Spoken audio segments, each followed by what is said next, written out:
3 in the OHN process. To see the earlier steps, you can check my video on Instagram, Facebook, or YouTube, and you can see what we did to get to this point. Step 3 is pretty much simple. It's just adding the stabilizer, which in my previous video I mentioned I'll be using vodka. So today what I'm doing is just filling the rest of the jars.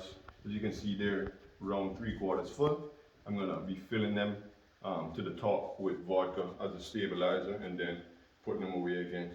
I mentioned that I would have to pull some of the garlic and the ginger just because they were a bit higher than the others, but I didn't have to actually pull any more of the garlic. There was still a lot of air in it while it was fermenting, so I noticed when I kind of just pushed it and stuffed it a bit, it actually reached the correct levels it should be at. The ginger, however, I had to pull just a tiny bit of it, so this is basically what I had to remove from the ginger just so that it matches the rest. So like the garlic, the excess garlic that I have, I will be running these through the process, the stabilizer process as well, but they won't be included in this mixture. They'll just be two separate entities.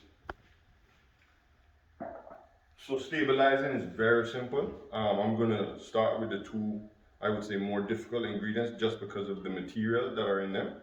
So I'm gonna start with the garlic first.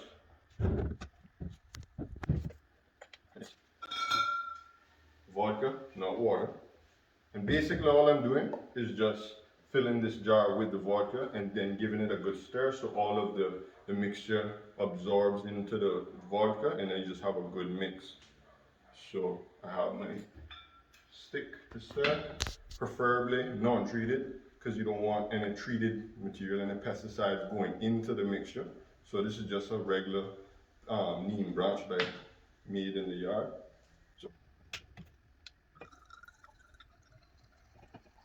So I'm not going to pull it all the way to the top yet. I'm just going to stir this in a bit first and then I'm going to add the rest. And preferably, it said with K&F, stir clockwise.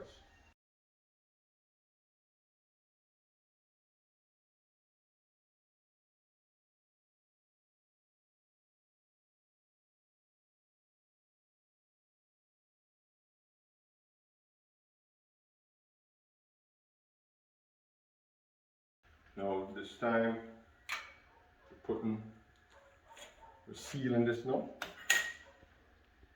No breathable lid this time because we have the stabilizer in. So we're going to seal it. And that's garlic done. And then I'll just basically just show you the same with the ginger. It's a lot less difficult than the garlic because the garlic has a lot more material than the ginger does.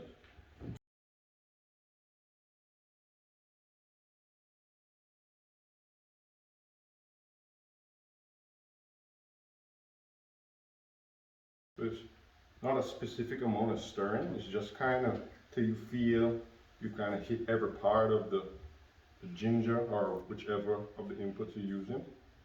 It's a nice good turn. And then add the rest.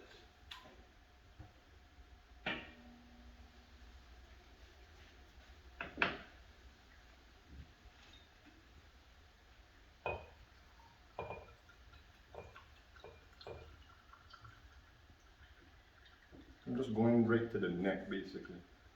Not to the very, very top, just right to the neck.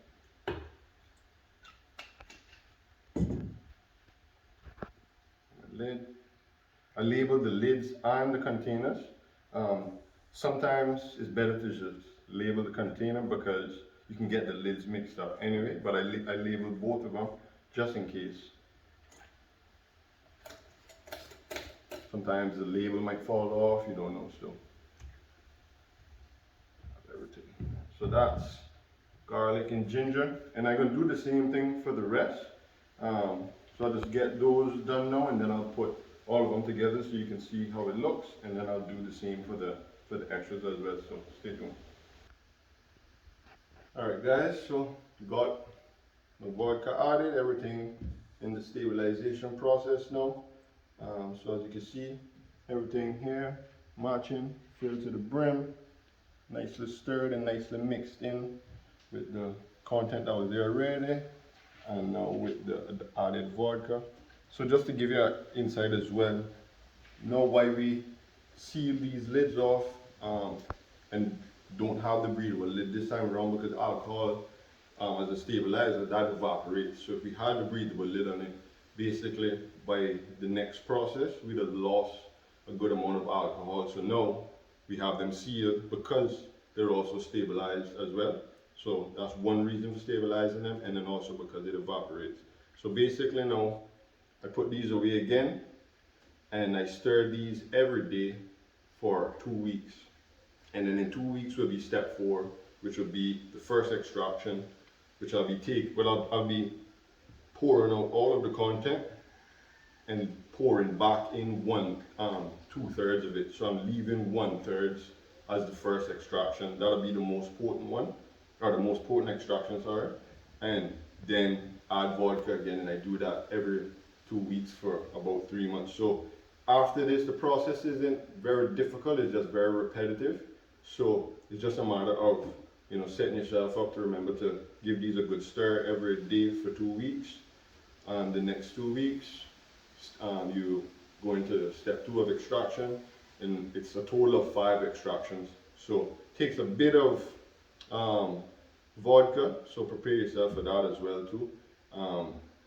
But yeah, the most tedious part of it is just remembering to stir every day. So stay tuned, I'll be showing you the first extraction once I get to that process. I'm gonna sit and let these sit now, and just stay tuned. Charlie's Greenhouse, more to come.